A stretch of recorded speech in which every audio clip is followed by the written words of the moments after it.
Good afternoon, students. I myself, Chaudhary Vipul Kumar K from Sri Swaminarayan High School, Balwa. I am an assistant teacher of higher secondary section and my subject is English. Yesterday we talked about the language functions. We learn two different functions. The first is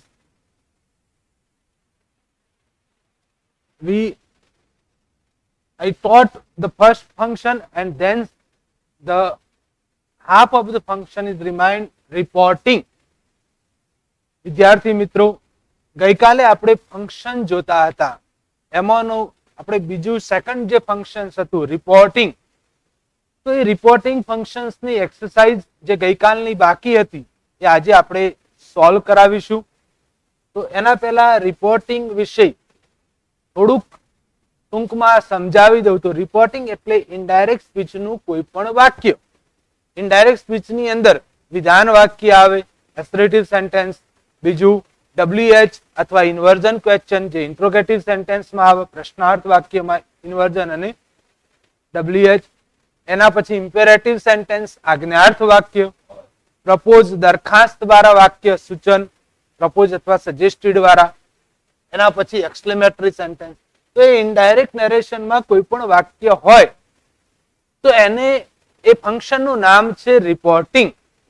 તો આપણે એની જે પરીક્ષાની અંદર આ વર્ષની અંદર જે એક્ઝામમાં પૂછાવાનું છે એની એક્સરસાઇઝ જોઈએ તો કમ્પ્લીટ સેન્ટેન્સની અંદર રિપોર્ટિંગ ફંક્શન કેવી રીતના પૂછાય. તો અહીંયા જુઓ, રીના રિક્વેસ્ટેડ ધ સેલ્સમેન, કૌંસમાં રિપોર્ટિંગ આપેલું હોય તો એના નીચે ચાર ઓપ્શન જોઈ લો. કૌંસની અંદર કયા ફંક્શન આપણે ચલાવીએ છીએ? રિપોર્ટિંગ.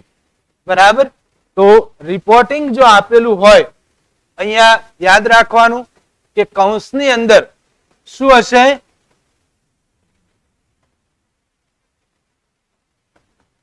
રિપોર્ટિંગ. બરાબર. જો રિપોર્ટિંગ હોય તો જ આવે આ ફંક્શન. તો અહીંયા જુઓ, રીના શું આપેલું છે? રિક્વેસ્ટેડ. તો રિક્વેસ્ટેડ કયા વાક્યની અંદર આવે? પેલા એ રિપોર્ટિંગની અંદર, કારણ કે મતલબ ઇનડાયરેક્ટ સ્પીચની અંદર ડિફરન્ટ કાઇન્ડ્સ ઓફ સેન્ટેન્સીસ આવે. વિધાન વાક્ય, એસરેટિવ, બરાબર, WH, ઇન્વર્ઝન ક્વેશ્ચન, આજ્ઞાર્થ, ઇમ્પેરેટિવ સેન્ટેન્સ, એક્સક્લેમેટરી, પ્રપોઝડ. બરાબર. તો અહીંયા રિક્વેસ્ટેડ કયા સેન્ટેન્સમાં આવે? તો હંમેશા રિક્વેસ્ટેડ, વોર્નેડ, થ્રેટન, બેગ. બરાબર.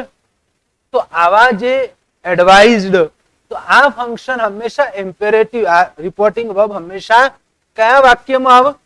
રિપોર્ટ મતલબ ઇમ્પેરેટિવ સેન્ટેન્સની અંદર આવે. તો મતલબ ઇમ્પેરેટિવ સેન્ટેન્સનું સૂત્ર કયું? એની સેન્ટેન્સ પેટર્ન કઈ? તો ફર્સ્ટ આને શું કહેવાય? સ્પીકર. શું કહેવાય? સ્પીકર. સ્પીકર એટલે બોલનાર, બોલનાર વ્યક્તિનું નામ. એના પછી જુઓ, આને શું કહેવાય? RV, reporting verb. તો રિપોર્ટિંગ વર્બ કયું આવ્યું? રિક્વેસ્ટેડ. એના પછી આ શબ્દ ના પણ હોય પણ આને કહેવાય, શું કહેવાય? આને લિસનર. બરાબર.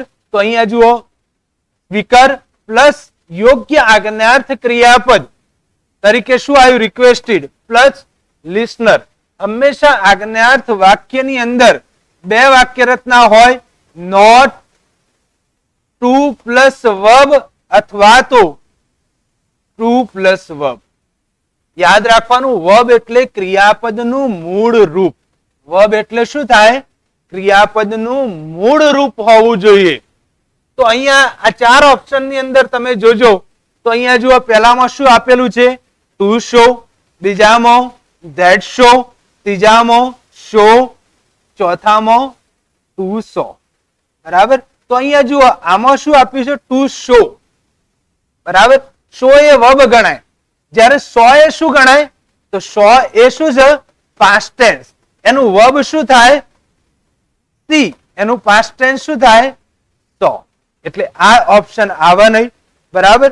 શો એકલું આપેલું છે, ટુ પ્લસ વર્બ જ હોવું જોઈએ એટલે આ પણ ના આવે. અહીંયા શું આપેલું છે? ધેટ, તો આ પણ ના આવે. તો જવાબ સાચો કયો? ટુ શો હર સમ પરસિસ. તો આ જે COVID-19 ના કારણે જે એક્ઝામ પેટર્ન ની અંદર પરીક્ષામાં ચેન્જ થયેલો ટોપિક છે, જેમાં મતલબ જે જૂની પેપર સ્ટાઇલ પ્રમાણે આની અંદર કોઈ ઓપ્શન આપવામાં આવતા ન હતા, પરંતુ આ વર્ષે COVID-19 ના કારણે જે 10% જે ઓબ્જેક્ટિવ માં વધારો થયો, એના કારણે આપણું જે કમ્પ્લીટ ધ સેન્ટેન્સ આવતું હતું, એ કમ્પ્લીટ ધ સેન્ટેન્સ ની અંદર શું કર્યું, આ MCQ ટાઈપ કરી દીધું. બરાબર. લાસ્ટ યર તમે જોશો તો કમ્પ્લીટ ધ સેન્ટેન્સ ની અંદર તમારું વાક્ય પૂરું કરવાનું હતું, આ વખતે ચૂઝ કરવાનું છે, પસંદ કરવાનું. તો એ આ રીતના તમે સમજો વાક્ય. પહેલા તો રિપોર્ટિંગ વર્બને સમજવા, મતલબ આ રિપોર્ટિંગ ઇવેન્ટને સમજવા માટે એના જેટલા સેન્ટેન્સ પેટર્ન છે, સેન્ટેન્સ પેટર્ન મગજમાં ક્લિયર હોવી જોઈએ.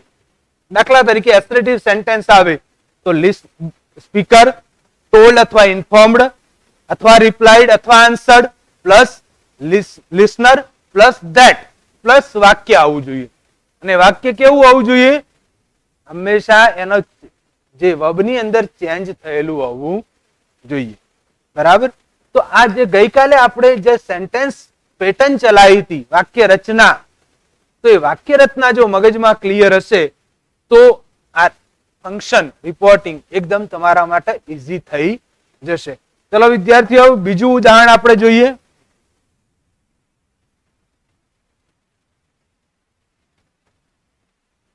વર્ક નહીં.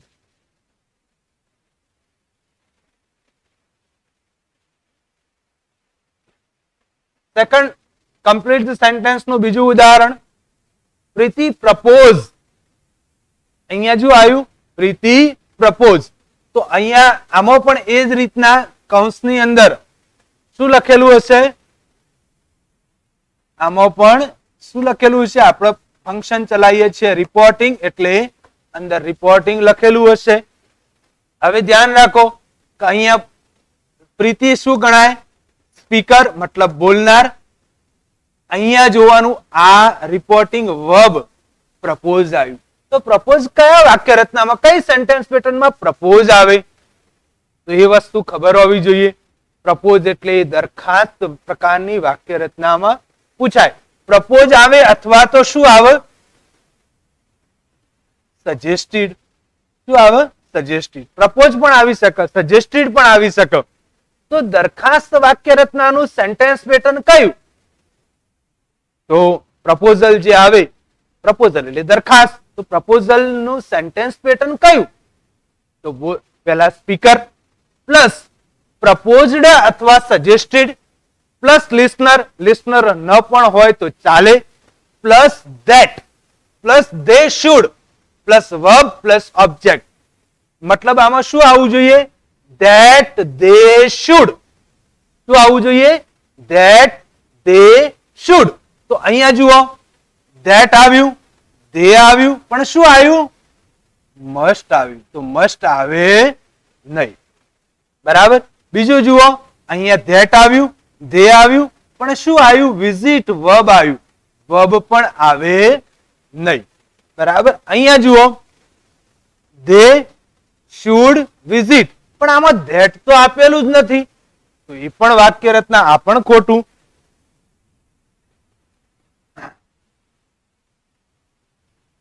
ધેટ હી શુડ, મતલબ આમાં થોડીક મિસ્ટેક થઈ છે. અહીંયા શું આવ્યું છે? વાસ્તવમાં શું છે? ધે છે. બરાબર. સુધારી લેજો વાક્ય રચના. હી નથી પણ શું છે? ધે છે. તો ધેટ ધે શુડ, તો જવાબ શું આવ્યો? જુઓ, ધેટ ધે શુડ અને પછી શું આવ્યું? વિઝિટ. આ પણ જોવાનું ખાસ, વિઝિટ જ હોવું જોઈએ, વિઝિટેડ હોવું જોઈએ નહીં. મતલબ વર્બ જ હોવું જોઈએ, પાસ્ટ ટેન્સ કે એવું હોવું જોઈએ નહીં. ક્યારેક પરીક્ષાની અંદર MCQ માં that they should લખેલું હોય બે વાક્યમાં, મતલબ આવું એક વાક્ય હોય that they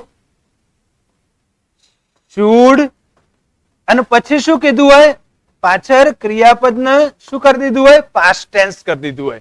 તો યાદ રાખવાનું, they should જોડે હંમેશા should જોડે verb આવવું જોઈએ.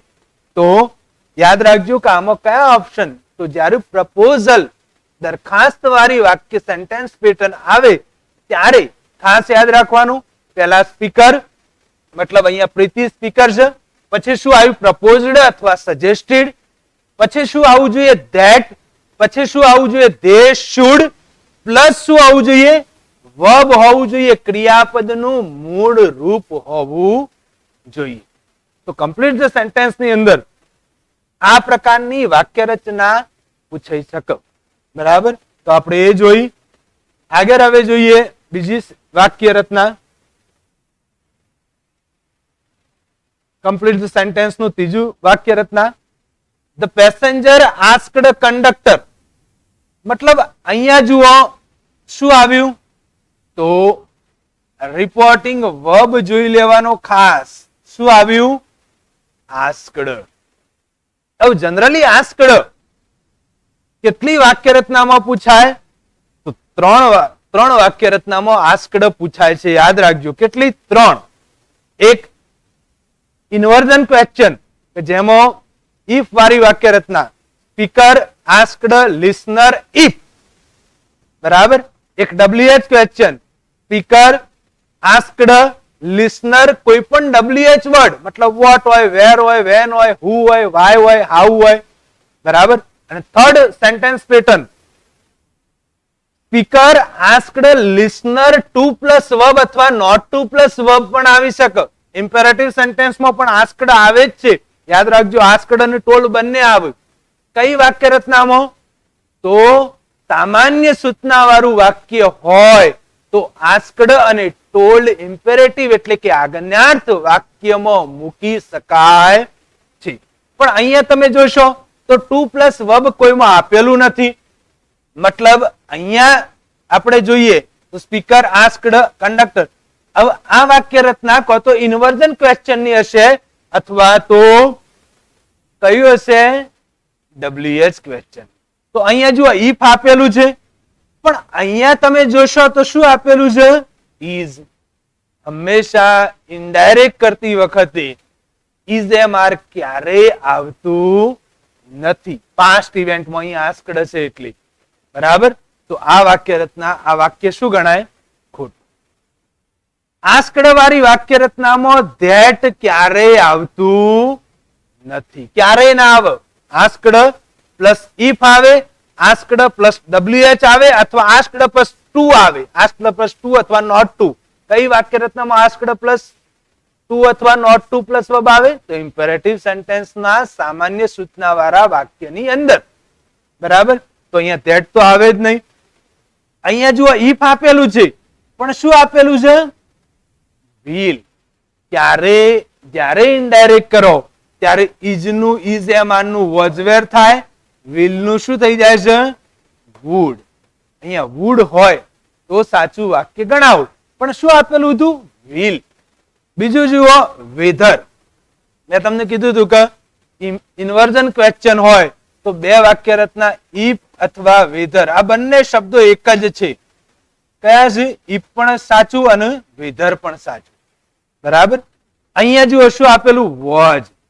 બરાબર, ભૂતકાળ છે, ઇનડાયરેક્ટ માં વર્બ નો ચેન્જ થઈ ગયો છે એટલા માટે was આવ્યું. તો વાક્ય રચના કઈ સાચી ગણાય? ડી. આનો જવાબ આવશે D. whether the bus was late. ઘણા વિદ્યાર્થીઓને ખબર નથી લગભગ કે ઇન્વર્ઝન ક્વેશ્ચન ની અંદર if અથવા whether આવી શકે.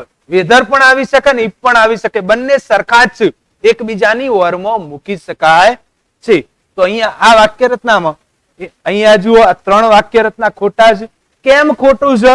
તો એનું કારણ એક, આમાં વર્બ નો ચેન્જ થયો નથી, આમાં ધેટ આપેલું છે, આમાં પણ ક્રિયાપદ નો ચેન્જ થયો નથી. માટે આ ત્રણ વાક્યો ખોટા. અને ચોથું whether the bus was late એ સાચું. બરાબર, તો આપણે ત્રણ કમ્પ્લીટ ધ સેન્ટેન્સ ના ઉદાહરણ જોયા. બરાબર, હવે આગળ કમ્પ્લીટ ધ સેન્ટેન્સ નું ચોથું ઉદાહરણ આપણે જોઈએ. માધવી એડવાઇઝ સોનુ. તો અહીંયા તમે જોશો તો શું આપેલું છે વર્બ તરીકે? એડવાઇઝડ. બરાબર, તો એડવાઇઝ કઈ સેન્ટેન્સ પેટર્નમાં આવે એ યાદ રાખવાનું. એડવાઇઝ મતલબ સલાહ. સલાહ હંમેશા ઇમ્પેરેટિવ સેન્ટેન્સ ની અંદર આવે. બરાબર, મતલબ વિનંતી, રિક્વેસ્ટેડ, સલાહ, એડવાઇઝ, પછી પ્રેડ, બેગ્ડ, બરાબર, વોર્નેડ, ઓર્ડર્ડ, આ બધા શબ્દો જે આવે એ જનરલી ઇમ્પેરેટિવ સેન્ટેન્સ ની અંદર આવે છે. મતલબ એક તો નક્કી થઈ ગયું કે આ વાક્ય રચના ઇમ્પેરેટિવ હશે. અહીંયા જુઓ માધવી કોણ ગણાય? તો અહીંયા માધવી સ્પીકર મતલબ બોલનાર. એના પછી રિપોર્ટિંગ વર્બ આવ્યું એડવાઇઝડ.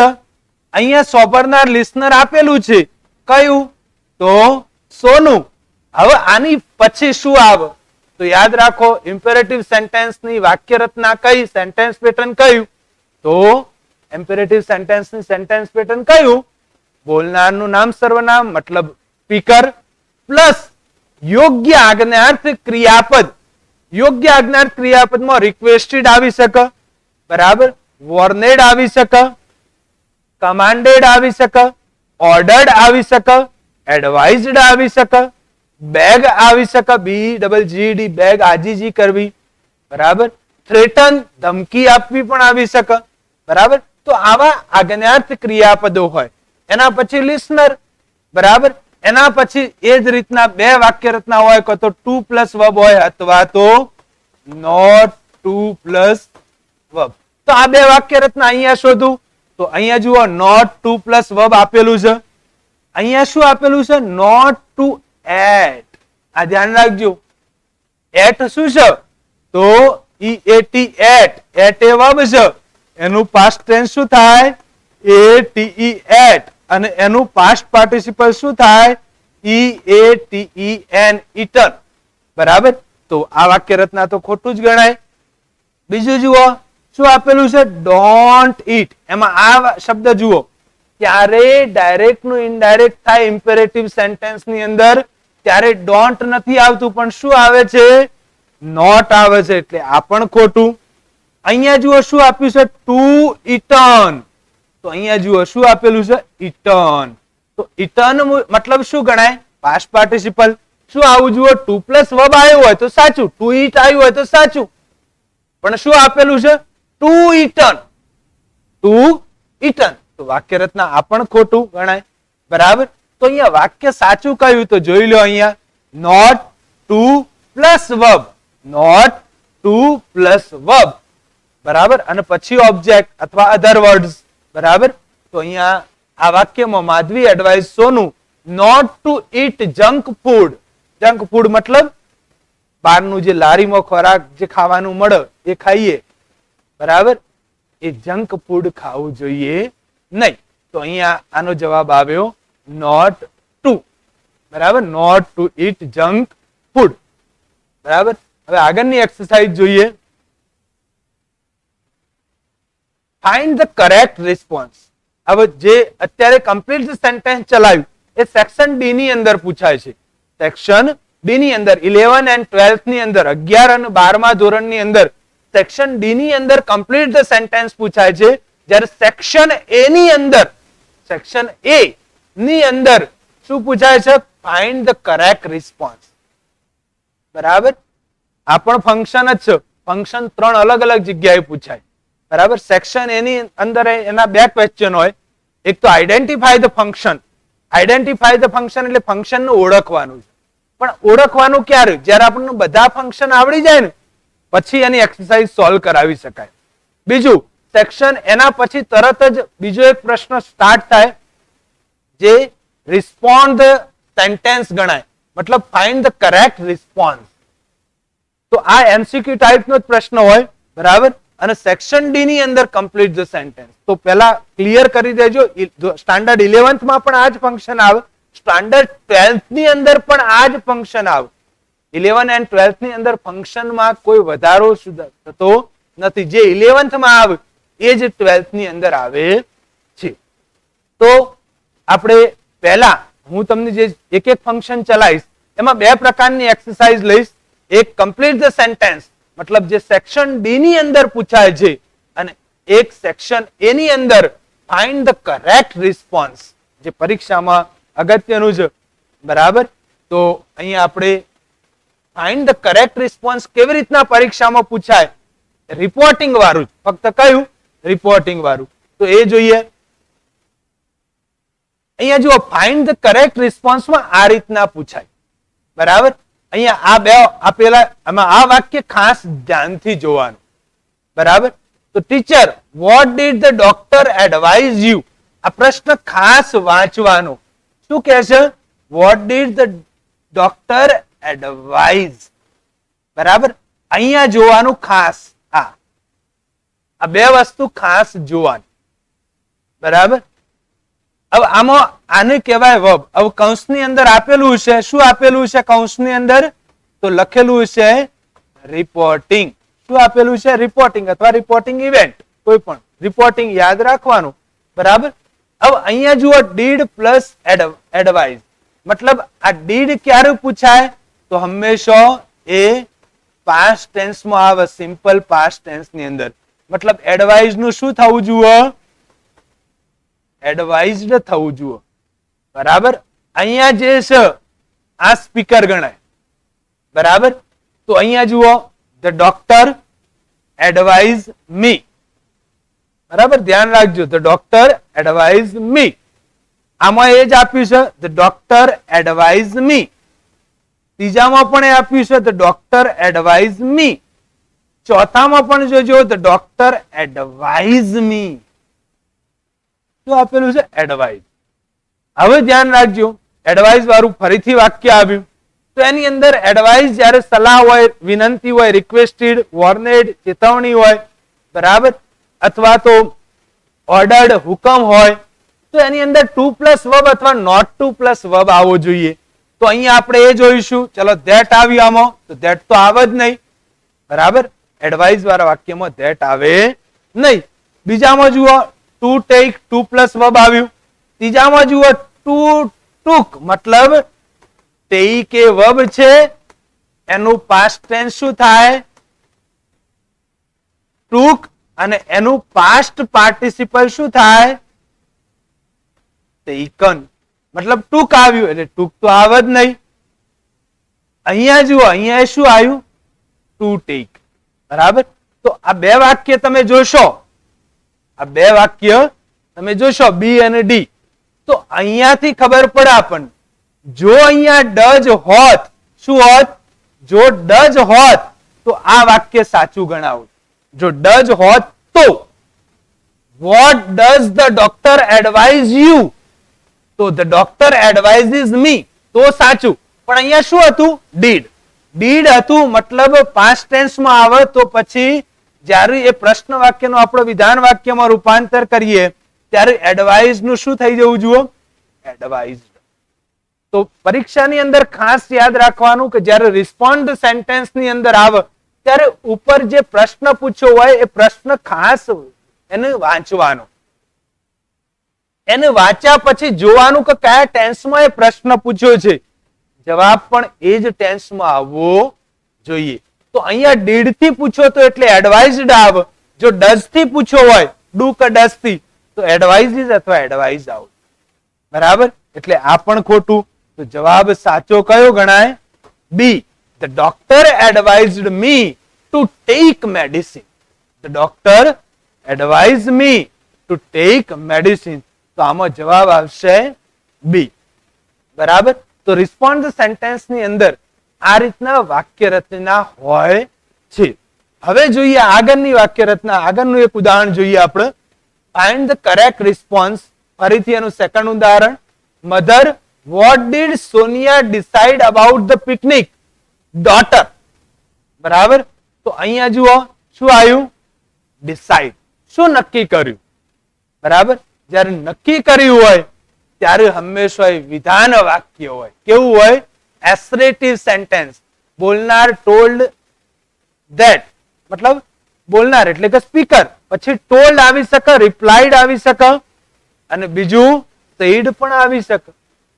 બરાબર, સેડ પણ મૂકી શકાય. સોનિયા સેડ ધેટ, એ પણ સાચું. સોનિયા ટોલ્ડ ધેટ, એ પણ સાચું. સોનિયા રિપ્લાઇડ ધેટ, એ પણ સાચું. સોનિયા ઇન્ફોર્મડ ધેટ, એ પણ સાચું. તો અહીંયા જો સેડ પણ આપેલું છે, અહીંયા આ વાક્ય રચનામાં જોઈએ તો સેડ આપેલું છે, ટોલ્ડ આપેલું છે, રિપ્લાઇડ આપેલું છે અને સેજ આપેલું. બરાબર, આ રિપોર્ટિંગ વર્બ ગણાય. બરાબર, પણ અહીંયા જોવાનું ખાસ કશું આપેલું છે, ડીડ પ્લસ વર્બ. જો ડીડ આવ્યું એટલે આ સેજ તો આવ જ નહીં. બરાબર, જો ડઝ હોત તો સેજ આવ, ડઝ હોત તો આવો સેજ. મતલબ આ વાક્ય તો નીકળી જ ગયું. હવે કેટલા રહ્યા? 3. પરીક્ષાની અંદર આ રીતના સોલ્વ કરાય વિદ્યાર્થીઓ, ખાસ ધ્યાન રાખવાનું. હવે કેટલા રહ્યા? 3. હવે જો સેડ જોડે શું આવ્યું છે? ઇફ. સેડ જોડે કદી ઇફ આવે નહીં, ક્યારે ઇફ ના આવે. સેડ ધેટ જ આવવું જોઈએ, ટોલ્ડ ધેટ જ આવવું જોઈએ. હા, એના પછી સોબરનાર હોય તો સોબરનાર પછી ધેટ આવે. બરાબર, સેડ ધેટ આવવું જોઈએ, ટોલ્ડ ધેટ આવવું જોઈએ, રિપ્લાઇડ ધેટ આવવું જોઈએ, ઇન્ફોર્મડ ધેટ આવવું જોઈએ. બરાબર, તો અહીંયા જુઓ સેડ ઇફ આવ્યું એટલે ખોટું. અહીંયા જુઓ ટોલ્ડ ધેટ આવ્યું, રિપ્લાઇડ ધેટ આવ્યું. મતલબ આ બે વાક્ય હવે રહ્યા. હવે બે વાક્યમાં બંને સાચા છે, ટોલ્ડ ધેટ પણ આવે, રિપ્લાઇડ ધેટ પણ આવે. તો હવે શું કરવાનું? તો એનું રિપોર્ટિંગ સ્પીચ જોવાનું. શું જોવાનું? Reporting speech. તો અહીંયા જુઓ વોઝ આપેલું છે, અહીંયા શું આપેલું છે? ઇઝ આપેલું છે, અહીંયા કુડ આપેલું છે, અહીંયા શું આપેલું છે? કેન આપેલું. બરાબર, અહીંયા વાક્ય રચના ભૂતકાળની છે એટલે ઇનડાયરેક્ટ એનું થાય તો હંમેશા એ ભૂતકાળમાં ફેરવવું જ પડે. શું કરવું પડે? ફેરવવું જ પડે. હા, વાક્ય રચના જો પ્રેઝન્ટ ની હોય તો આ વાક્ય સાચું તેજ હોય, પણ અહીંયા ડઝ થી પ્રશ્ન પૂછવો પડે ને. જો ડુ કે ડઝ થી પ્રશ્ન પૂછ્યો હોય તો સિમ્પલ પ્રેઝન્ટ નું વાક્ય થવું, તો સેઝ ધેટ આવત તો બરાબર છે કે એમાં ક્રિયાપદનો કોઈ ફેરફાર થતો નથી. પ્રેઝન્ટ ક્રિયા હોય તો. પણ જ્યારે એની પાસ્ટ ક્રિયા છે, મતલબ અહીંયા ટોલ્ડ અને રિપ્લાઇડ આપેલું છે, મતલબ ઇઝ અને કેન ક્યારે આવે નહીં. મતલબ ઇઝ નું શું થઈ જાય? વોઝ થાય, અને કેન નું શું થાય? કુડ. ક્રિયાપદના ફેરફારમાં વિદ્યાર્થીઓ આવે જ છે. વર્બ હોય તો પાસ્ટ ટેન્સ કરવાનું, વર્બ ને એસ કે ઈએસ હોય તો પાસ્ટ ટેન્સ કરવાનું. બરાબર, પાસ્ટ ટેન્સ હોય તો હેડ પ્લસ પાસ્ટ પાર્ટિસિપલ થાય, ડીડ પ્લસ વર્બ હોય તો હેડ પ્લસ પાસ્ટ પાર્ટિસિપલ થાય. બરાબર, પછી ઇઝ એમ આર હોય તો વોઝ વેર થાય, વોઝ વેર હોય તો હેડ બીન થાય, હેવ હેઝ હોય તો હેડ થાય, શેલ વિલ હોય તો વુડ થાય, કેન હોય તો કુડ થાય, મે હોય તો માઇટ થાય, મસ્ટ હોય તો મસ્ટ અથવા હેડ ટુ થાય. તો અહીંયા જુઓ કે ઇઝ નું વોઝ થયું નથી, કેન નું કુડ થયું નથી, એટલે આ ત્રીજું વાક્ય પણ ખોટું. બરાબર, તો અહીંયા વાક્ય કયું સાચું ગણાય? બી. કેવી રીતના? એનું રીઝન હોવું જોઈએ, ક્લિયરિટી મગજમાં હોવું જોઈએ. આ બી કેમ સાચું? તો અહીંયા જો ટોલ્ડ ધેટ આવ્યું, ટોલ્ડ ધેટ પછી તમે જોશો તો ક્રિયાપદનો પણ ચેન્જ થયેલો છે. માટે આની અંદર જવાબ કયો આવ્યો સાચો? બી જવાબ સાચો છે. બરાબર, તો અહીંયા એ ફાઇન્ડ ધ કરેક્ટ રિસ્પોન્સ ની અંદર ખાસ યાદ રાખવાનું. એની અંદર ખાસ બીજું શું યાદ રાખવાનું વિદ્યાર્થીઓ? કે કૌંસની અંદર આ શબ્દ ખાસ જોજો. રિપોર્ટિંગ હોય તો જ આ આવે, બાકી આવે નહીં. કૌંસની અંદર રિપોર્ટિંગ ઇવેન્ટ કે રિપોર્ટિંગ શબ્દ લખેલો હોય તો જ આ વાક્ય સાચું. બરાબર, રિપોર્ટિંગ ના લખ્યું અને બીજું કઈ ફંક્શન નું નામ લખ્યું પછી ત્યાં રિપોર્ટિંગ આવે નહીં. એટલે ખાસ યાદ રાખવાનું કૌંસની અંદર શું લખેલું છે. બરાબર, આગળ જોઈએ. હવે આપણું ત્રીજા નંબરનું third function doer is not important. Doer is not important. આ ફંક્શન તમે એક્ટિવ પેસિવ ની અંદર ઘણી બધી વાક્ય રચનાઓ શીખ્યા હશો. તો એક્ટિવ પેસિવ ની અંદર જે ડુઅર ઇઝ નોટ ઇમ્પોર્ટન્ટ, મતલબ એક્ટિવ નું પેસિવ જ્યારે તમે કરો છો ત્યારે સબ્જેક્ટ ને પાછળ લઈ જાઓ છો અને ઓબ્જેક્ટ ને ક્યાં લઈ જાઓ છો? આગળ. સબ્જેક્ટ ને પાછળ લાવો, ઓબ્જેક્ટ ને આગળ લાવો. મતલબ જ્યારે કર્તા મહત્વનો નથી. ડુઅર ઇઝ નોટ ઇમ્પોર્ટન્ટ મતલબ કર્તા મહત્વનો નથી. તો doer is not important function નો મુખ્ય ઉપયોગ કયો, કઈ જગ્યાએ આવે? તો જે વાક્ય રચના કોઈ પણ ટેન્સ ની પેસિવ વાક્ય રચના હોય, વિદ્યાર્થીઓ યાદ રાખજો ખાસ, જે બોલું એ જે વાક્ય રચના કોઈ પણ ટેન્સની, કોઈ પણ ટેન્સ હોય, મોડલ ઓક્ઝિલરી હોય, કોઈ પણ વાક્ય રચના અથવા પરફેક્ટ મોડલ ઓક્ઝિલરી હોય, એ વાક્ય રચનાની અંદર જે વાક્ય પેસિવ કન્સ્ટ્રક્શન નું હોય, મતલબ પેસિવ વોઇસ નું હોય, એની અંદર આ ફંક્શન મતલબ ડુઅર ઇઝ નોટ ઇમ્પોર્ટન્ટ નો ઉપયોગ થાય છે. તો ખાસ ટૂંકમાં જો સમજવું હોય, તમને પેસિવ ના સૂત્રો આવડતા હોય તો એ સૂત્ર જો એમાં આવી જાય, એ પ્રમાણેની સેન્ટેન્સ પેટર્ન આવે તો ડુઅર ઇઝ નોટ ઇમ્પોર્ટન્ટ કહેવાય. તો આનો ઉપયોગ આપણે જોઈ લઈએ. અહીંયા આ ફંક્શનમાં પેસિવ વોઇસ નો ઉપયોગ કરવામાં આવે છે. આ ફંક્શન ની અંદર શાનો ઉપયોગ કરવામાં આવે છે? તો અહીંયા ખાસ જોજો શું આપેલું છે? પેસિવ વોઇસ નો ઉપયોગ કરવામાં આવે છે. જેમાં કર્મ, કર્મ એટલે એને ઇંગ્લિશમાં શું કહેવાય?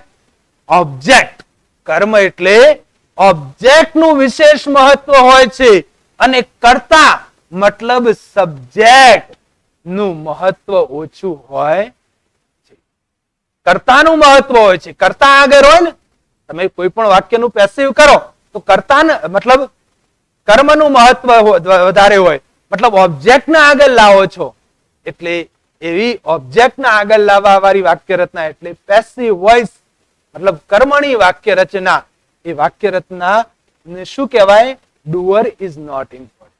તો ટૂંકમાં એટલું યાદ રાખવાનું વિદ્યાર્થીઓ કે જે વાક્ય રચના પેસિવ કન્સ્ટ્રક્શન ની હોય એ વાક્ય રચનામાં ફંક્શન આવે ડુઅર ઇઝ નોટ ઇમ્પોર્ટન્ટ. બરાબર? તો આ વાક્ય રચનાની અંદર મુખ્યત્વે પેસિવ કન્સ્ટ્રક્શન આવે. તો એના પેસિવ ના સૂત્રો કયા? સેન્ટેન્સ પેટર્ન જોઈ લઈએ હવે દરેકના પેસિવ ના સૂત્રો. બરાબર? તો પેસિવ ના સૂત્રો તમે જોશો તો અહીંયા આપેલા જ છે. બરાબર? તો અહીંયા જોજો શું આવ્યું? is, am, are, was, were plus past participle. Is taken, are sold, are gone. બરાબર? are carried, were taken. બરાબર? આ જે શબ્દ બોલું એ યાદ રાખજો. બરાબર? કોઈ પણ શબ્દ હોઈ શકે. was addressed, was played, was eaten. આ જે શબ્દો આવે ને, was were, is, am, are હોય, was were હોય અથવા past participle. બરાબર? is, am, are હોય, was were હોય અથવા past part, અને જોડે શું આવવું જોઈએ? ખાસ યાદ રાખવાનું. શું હોય? past participle. is હોય, am હોય, are હોય, was હોય, were. આ પાંચમાંથી એક પણ શબ્દ હોય અને જોડે past participle હોય તો doer is not important. I am punished, I am punished. બરાબર? બીજું, cricket is played, cricket is played. ત્રીજું જુઓ આર વાળું, books are read, books are read. બરાબર? ચોપડીઓ વંચાય છે. તો આ બધા જે શબ્દ બોલ્યો. બરાબર? the glass was broken, the glass was broken. ત્રીજું વેર વાળું જોઈએ. બરાબર? વેર વાળું પણ જોઈએ. તો વેર વાળાનું એક ઉદાહરણ હવે જોઈએ. books were sold, books were sold. were sold આવે ને તો અહીંયા is, am, are, was, were આ પાંચમાંથી એક હોય અને જોડે શું આવવું જોઈએ? past participle. સિમ્પલ પ્રેઝન્ટ અને સિમ્પલ પાસ્ટ ટેન્સ નું પેસિવ. સિમ્પલ પ્રેઝન્ટ ટેન્સ અને સિમ્પલ પાસ્ટ ટેન્સ નું પેસિવ શું થાય? Object plus is, am, are plus અથવા was, were plus past participle plus by plus subject plus extra word. બરાબર? Plus અહીંયા જુઓ શું આપ્યું? Noun pronoun. નાઉન આ જે વસ્તુ છે ડુઅર ઇઝ નોટ ઇમ્પોર્ટન્ટ માં આ અગત્યની નથી. ક્યારેક નથી પણ આપતા, ક્યારેક આપતા નથી. બાય પ્લસ નાઉન પ્રોનાઉન હોતું નથી. બરાબર? બાય પ્લસ નાઉન પ્રોનાઉન હોતું નથી. The TV is watched at night, the TV is watched at night. આવું વાક્ય હોય તો એમાં બાય જુઓ, બાય પ્લસ સબ્જેક્ટ આપેલો નથી. નાઉન પ્રોનાઉન એટલે સબ્જેક્ટ. બરાબર? તો એ વાક્ય પણ ડુઅર ઇઝ નોટ ઇમ્પોર્ટન્ટ જ કહેવાય. એવું ના હોય, જરૂરી નથી કે the TV is watched by me at night. By me હોવું જરૂરી નથી. આ રીતના પણ વાક્ય આમાં આવી શકે. The TV is watched. આપણે ઓળખવું હોય તો આ વસ્તુથી ઓળખવાનું. બરાબર, આ વસ્તુનું એટલું બધું મહત્વ આપવાનું નહીં. એટલા માટે જ કહેવાય ડુઅર ઇઝ નોટ ઇમ્પોર્ટન્ટ. બરાબર, તો is am are was were plus past participle હોય, is am are was were plus past participle હોય તો એ વાક્ય ડુઅર ઇઝ નોટ ઇમ્પોર્ટન્ટ. બીજી વાક્ય રચના જુઓ આમાં, is am are was were plus શું આવ્યું? Being plus past participle. મતલબ કન્ટિન્યુઅસ ટેન્સ ની અંદર કન્ટિન્યુઅસ ટેન્સ, પ્રેઝન્ટ કન્ટિન્યુઅસ નું પાસ્ટ કન્ટિન્યુઅસ નું પેસિવ કન્સ્ટ્રક્શન જુઓ તો પ્રેઝન્ટ કન્ટિન્યુઅસ નું object plus is am are plus being plus past participle. બરાબર, અને પાસ્ટ કન્ટિન્યુઅસ નું object plus was were plus being plus past participle. આ past continuous નું સૂત્ર ગણાય. બરાબર, એના પછી મોડેલ ઓક્ઝિલરી. તો અહીંયા જુઓ નીચે મોડેલ ઓક્ઝિલરી આપેલા જ છે. કયા કયા હોઈ શકે? આમાંથી ગમે તે એક શબ્દ હોય શકે. કયા modal auxiliary? Shall, will, can, may, must, should, would, could, might. બરાબર, એક ઉમેરવું હોય તો ઉમેરી શકો તમે. એક OUGST આઉટ ટુ શુડ ની જગ્યાએ વપરાય. શુડ ની જગ્યાએ. તો ટોટલ મોડેલ ઓક્ઝિલરી આમ 10 ગણાય. Shall, will, can, may, must, should, would, could, might અને આઉટ. આમાંથી એક ગમે તે હોય. શુડ પણ હોઈ શકે, વુડ પણ હોઈ શકે, કેન પણ હોઈ શકે, શેલ પણ હોઈ શકે, વિલ પણ હોઈ શકે. બરાબર, એના જોડે આ શબ્દ યાદ રાખવાનો. શું હોય? બી. શું હોય? બી. બી પ્લસ જોડે શું છે? Past participle. બરાબર, આ વસ્તુ બહુ અગત્યનું નથી. બરાબર, કારણ કે પરીક્ષામાં બાય પ્લસ એવું તમે વિચારો કે બાય પ્લસ નાઉન પ્રોનાઉન અથવા બાય પ્લસ સબ્જેક્ટ હોય તો જે ડુઅર ઇઝ નોટ ઇમ્પોર્ટન્ટ કહેવાય, તો એમાં ખબર પડશે નહીં. કેટલાય વાક્યોમાં આપેલું હોતું નથી. આપણે જોવાનું ફક્ત આ જ ઓબ્જેક્ટ આગળ હોય એના પછી મોડેલ ઓક્ઝિલરી, મતલબ આમાંથી ગમે તે એક હોય, બી હોય, પાસ્ટ પાર્ટિસિપલ. બરાબર, બરાબર, કોઈ પણ હોય વાક્ય રચના, કોઈ પણ હોય. The school will be closed. The school will be closed અથવા the school will be open. The school will be open. તો વિલ બી ઓપન, OPENED. હંમેશા યાદ રાખવાનું કે પાસ્ટ પાર્ટિસિપલ હોવું જોઈએ. ક્રિયાપદનું ભૂતકૃદંતનું રૂપ કર્મણી વાક્ય રચના મતલબ પેસિવ કન્સ્ટ્રક્શનમાં કમ્પલસરી કોઈ પણ વાક્ય રચના હોય એમાં હોય. ત્રીજું જોઈએ, have, has, had, been plus past participle. મતલબ have has કયા ટેન્સ ની અંદર આવે? પ્રેઝન્ટ પરફેક્ટ ટેન્સ ની અંદર. પ્રેઝન્ટ પરફેક્ટ ટેન્સ ની અંદર એક્ટિવ વાક્ય રચના તમે જુઓ તો subject plus have has plus past participle plus object plus extra word other words આવે. એનું પેસિવ શું થાય? તો object plus have has plus been plus past participle. અને પાસ્ટ પરફેક્ટ ટેન્સ માં પણ had been plus past participle થાય. તો અહીંયા પરફેક્ટ ટેન્સ મતલબ એ પરફેક્ટ પ્રેઝન્ટ હોય કે પરફેક્ટ પાસ્ટ હોય, એની અંદર કમ્પલસરી બીન હોવું જોઈએ. અને શું આવવું જોઈએ? Past participle. have has been અને પાસ્ટ પાર્ટિસિપલ હોય. મતલબ યાદ રાખજો પાસ્ટ પાર્ટિસિપલ હોવું જોઈએ. બરાબર, have has been અને વબાયનજી હોય તો એ તો અલગ ફંક્શન થઈ જશે. ડ્યુરેશન મતલબ એ કયું આવે? પોઈન્ટ ઓફ ટાઈમ અથવા ડ્યુરેશન ઓફ ટાઈમ. સિન્સ હોય તો પોઈન્ટ ઓફ ટાઈમ અને ફોર હોય તો ડ્યુરેશન ઓફ ટાઈમ. એટલે યાદ રાખવાનું અહીંયા વબાયનજી હોય તો ફંક્શન બદલાઈ જશે. શું આવવું જોઈએ? have has plus been plus જોડે પાસ્ટ પાર્ટિસિપલ ક્રિયાપદનું ભૂતકૃદંતનું રૂપ હોવું જોઈએ. તો આ ત્રણ અલગ અલગ પેસિવ ના સૂત્રો મેં આજે તમને શીખવાડ્યા. બરાબર, તો આ ત્રણ વાક્ય રચનામાંથી ગમે તે વાક્ય રચના આવે, આમાં ઘણા બધા આમ તો સૂત્રો અલગ પાડીએ તો સિમ્પલ પ્રેઝન્ટ નું એક થાય, સિમ્પલ પાસ્ટ નું એક થાય, પ્રેઝન્ટ કન્ટિન્યુઅસ નું એક થાય, પાસ્ટ કન્ટિન્યુઅસ નું એક થાય, મોડેલ ઓક્ઝિલરી નું થાય, પ્રેઝન્ટ પરફેક્ટ નું અને પાસ્ટ પરફેક્ટ. બરાબર, ટોટલ 6 ને 7 સૂત્રો ગણાય. પણ 7 નું મેં કમ્બાઈન કરીને તમારી ઈઝી પડે એટલા માટે એ 7 જે ગણાય એના જ તમારા પરીક્ષાની અંદર પેસિવ વાક્ય રચના પૂછાય છે. એક્ટિવ પેસિવ માં પણ એ કામમાં આવે. 2 માર્ક્સ નું DS ડાયરેક્ટેડ માં એક્ટિવ નું પેસિવ આવે છે તો એની અંદર આ પણ ઉપયોગમાં આવે અને ફંક્શન પણ પ્લસ આવે છે. Doer is not important. તો ડુઅર ઇઝ નોટ ઇમ્પોર્ટન્ટ માં ખાસ યાદ રાખજો ઓબ્જેક્ટ પ્લસ ઇઝેમઆર અથવા was were plus past participle હોય. બરાબર. બાય નાઉન પ્રોનાઉન બહુ લક્ષ લેતા નહીં, યાદ રાખજો. બરાબર. બીજું ઓબ્જેક્ટ પ્લસ ઇઝેમઆર અથવા was were plus being plus past participle હોય. ત્રીજું object plus modal auxiliary plus be plus past participle હોય. ચોથું object plus have has plus અથવા had plus been plus past participle હોય તો એને ડુઅર ઇઝ નોટ ઇમ્પોર્ટન્ટ કહેવાય. Doer is not important એ ફક્ત ને ફક્ત પેસિવ વાક્ય રચનામાં જ, પેસિવ વાક્ય રચના જે વાક્યનું પેસિવ થયું હોય એ વાક્ય રચનામાં જ એનો ઉપયોગ થાય છે. તો અહીંયા એના કેટલાક ઉદાહરણ આપણે જોઈશું. Describing action, doer is not important. Complete the sentence. The match will. તો અહીંયા જુઓ, the match will. અહીંયા શું આપેલું છે? will શું ગણાય? તો will એ શું ગણાય? Model auxiliary. મોડેલ ઓક્ઝિલરી જોડે શું આવવું જોઈએ? બી.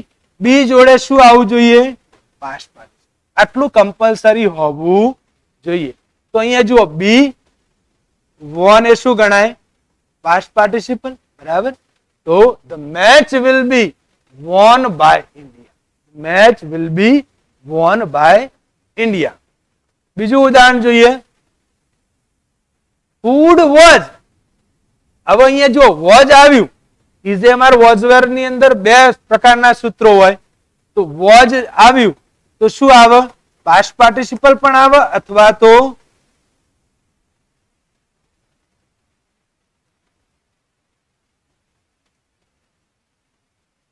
આવે પાસ્ટ પાર્ટિસિપલ પણ આવે અથવા તો બીંગ પ્લસ પાસ્ટ પાર્ટિસિપલ પણ આવી શકે. તો અહીંયા આપણે એનું ઉદાહરણમાં જોઈએ. Prepared by mother. શું આવ્યું? પ્રિપેર્ડ. Food was prepared. તો પ્રિપેર એ પ્રિપેર નું પાસ્ટ પાર્ટિસિપલ ગણાય. બરાબર. ત્રીજું આગળ ઉદાહરણ જોઈએ. The bell. The bell is. The bell is આવ્યું તો is પછી ઇઝેમઆર બીંગ પાસ્ટ પાર્ટિસિપલ આવે અથવા ઇઝેમઆર પાસ્ટ પાર્ટિસિપલ આવે. તો અહીંયા એ ઉદાહરણ જોઈએ. The bell is rung. શું આવ્યું? જુઓ, રંગ. બરાબર. તો રંગ એ શું છે? Past participle. રિંગ એટલે વગાડવું. RANG રેંગ એ એનું પાસ્ટ ટેન્સ અને એનું પાસ્ટ પાર્ટિસિપલ શું થાય? રંગ. રિંગ, રેંગ, રંગ. એવું ને એવું ક્રિયાપદ એક આવું પણ આ પણ છે, તમે યાદ હોય તો રન, રેન, રન, રન, રેન, રન. બરાબર. તો અહીંયા રંગ આવ્યું પાસ્ટ પાર્ટિસિપલ. બરાબર. આગળ જોઈએ. English has. હેઝ આવ્યું. હેવ હેઝ કે હેડ આવે તો પછી ખબર પડી જવી જોઈએ કે એના જોડે શું આવવું જોઈએ? બીન. અને બીન જોડે શું આવવું જોઈએ? Past participle. તો ઇંગ્લિશ હેઝ બીન. શું આવ્યું? જુઓ, હેઝ બીન ટોટ. શું આવ્યું? ટોટ. TEACH. ટીચ, ટોટ, ટોટ. TEACH ટીચ એટલે શીખવવું. TAUGST, TAUGST taught. બરાબર. તો English has been taught by mister Shah today.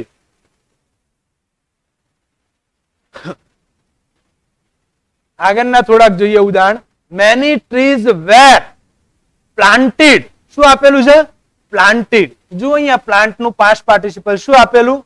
Planted. In our school last week. આમાં જુઓ બાય પ્લસ નાઉન પ્રોનાઉન મતલબ બાય પ્લસ સબ્જેક્ટ આપેલો નથી. તો પણ એ પેસિવ વાક્ય રચના ડુઅર ઇઝ નોટ ઇમ્પોર્ટન્ટ જ કહેવાય. બરાબર. આગળનું જોઈએ. The teacher must. મસ્ટ શું ગણાય? Model auxiliary. મસ્ટ શું ગણાય? Model auxiliary. તો એના પછી બી અને પાસ્ટ પાર્ટિસિપલ આવવું જોઈએ. તો મસ્ટ બી રિસ્પેક્ટેડ થવું જોઈએ. જો મસ્ટ બી રિસ્પેક્ટેડ. રિસ્પેક્ટ નું પાસ્ટ પાર્ટિસિપલ શું થયું? રિસ્પેક્ટેડ. આગળનું ઉદાહરણ. The story was. The story was. Story object was આવ્યું એટલે એના જોડે પણ શું આવ્યું? Told by my grandfather. તો અહીંયા તમે જોશો તો શું આવ્યું? ટોલ્ડ. ટોલ્ડ એ ટેલ નું પાસ્ટ પાર્ટિસિપલ, TELL ટેલ એટલે કહેવું, TOLD ટોલ્ડ, TOLD ટોલ્ડ. બરાબર. આગળનું ઉદાહરણ જોઈએ. ધ બેંક વિલ, શું આવ્યું? Modal auxiliary. Be plus past participle આવવું જોઈએ. વિલ બી ક્લોઝડ આવે કો તો વિલ બી ઓપન્ડ આવે. બરાબર. તો ઉદાહરણ જોઈ લઈએ. Will be open on. તો વિદ્યાર્થીઓ, આ કમ્પ્લીટ સેન્ટેન્સ ની અંદર મતલબ વાક્ય રચના આ રીતના પૂરી કરવાની હોય. હવે એક્ઝામ ની અંદર તમારે જે પૂછાય છે, મતલબ બે જગ્યાએ જે પૂછાય છે, કઈ બે જગ્યાએ? જે આપણે આના પહેલાનું ફંક્શન સોલ્વ કરાવ્યું રિપોર્ટિંગ, એના જેવું જ એની એક્સરસાઇઝ આપણે આવતીકાલે કરાવીશું. તો આ જે ફંક્શન આજે ચલાવ્યું, ડુઅર ઇઝ નોટ ઇમ્પોર્ટન્ટ, એ ફંક્શન નો આ વિડીયો વારે ઘડીએ તમે જોજો, જેથી તમને ખ્યાલ આવે. બરાબર. આ ફંક્શનમાં તમને કઈ ખબર ના પડી હોય તો કમેન્ટ ની અંદર તમે તમારો કોઈ પ્રશ્ન હોય તો એ પ્રશ્ન તમે પૂછી શકો. એ પ્રશ્નને આવતીકાલે સોલ્વ કરવામાં પણ આવશે તમારું નામ સાથે.